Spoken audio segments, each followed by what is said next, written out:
Bonjour Ouda, ravi de vous voir à Varny-Fangy. Je voulais vous poser quelques questions par rapport à votre association. Donc si vous pouviez vous présenter. Merci à vous.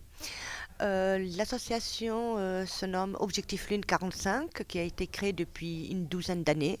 C'est pour aider les parents d'enfants et d'adultes avec TSA. Vous pouvez définir TSA pour... TSA, trouble du spectre autistique, et pour les guider dans le démarche administratif et éducatif. Voilà, et puis avec la loi du 11 février 2005. Voilà, l'égalité des chances. Voilà, et l'association elle est basée sur Amide dans le Loiret. Vous voyez avec des familles, avec des enfants atteints d'autisme pour les aider dans leur démarche administrative.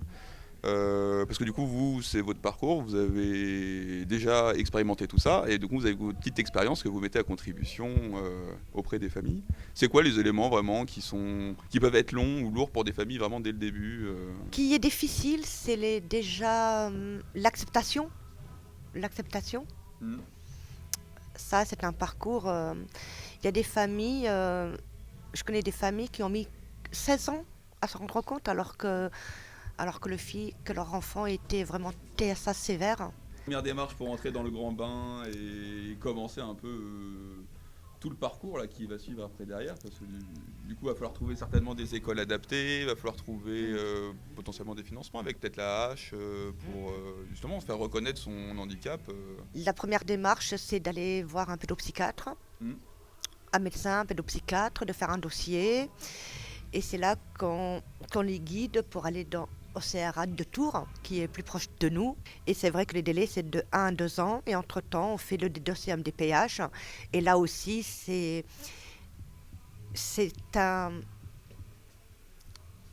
Comment dire ça? C'est un monde, Administratif, un quoi, monde, un monde assez bizarre, quoi. c'est opaque. Ouais.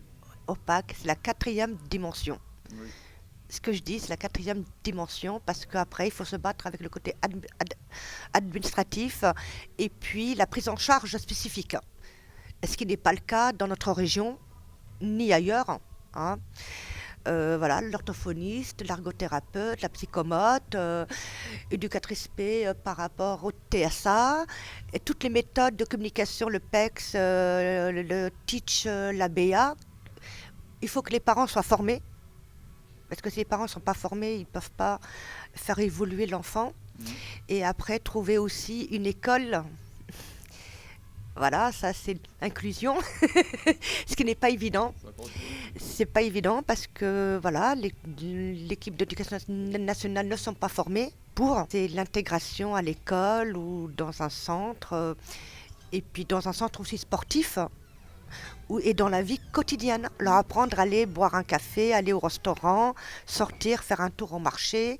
Tout ça, ça s'apprend. C'est apprendre à apprendre. Voilà. Vu que vous partagez certainement beaucoup d'expériences communes et des gens, des familles qui vont certainement les vivre, vous m'aviez dit que vous partagiez des moments entre familles pour partager un peu vos ressentis, vos expériences, vos émotions.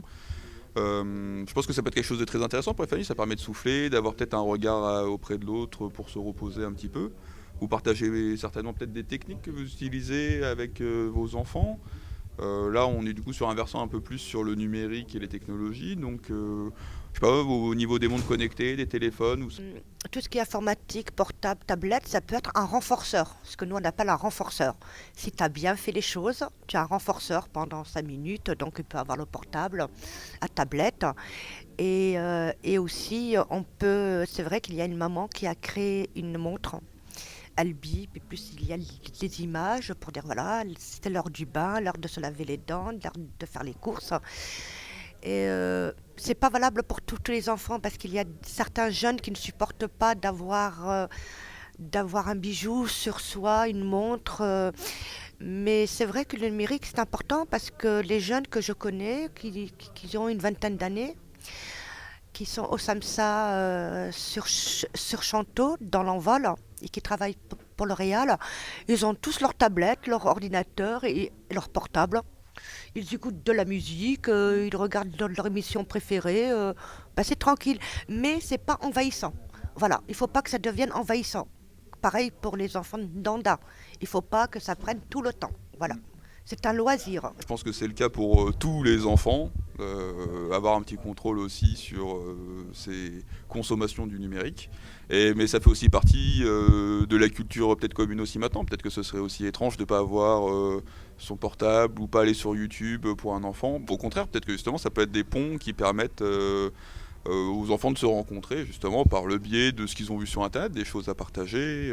Ça peut peut-être faire des ponts justement dans ce sens-là. Par rapport à mon fils Théo qui est TSA et qui a 23 ans, pour lui, tous les portables qu'il peut voir sur une table, il les prend et puis il désactive s'il n'y a pas de, comment on appelle ça, de code, de code. Et puis, bah, pour lui, les portables, c'est, oui, pour lui, c'est une utilisation, voilà, qui est facile. Il ne veut pas utiliser son portable, mais il préfère utiliser ceux des autres.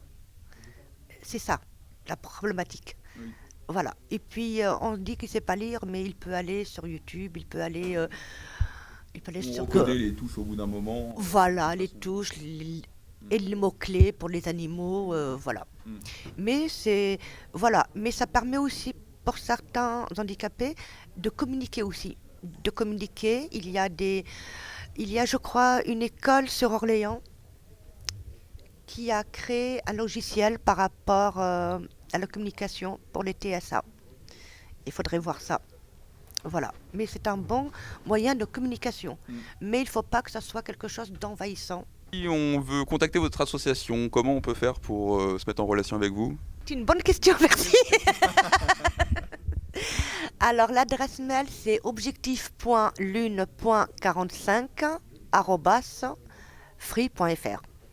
J'espère. Ou sinon, c'est le 06 14 19 79 93. Eh ben, merci beaucoup. Merci à vous, merci.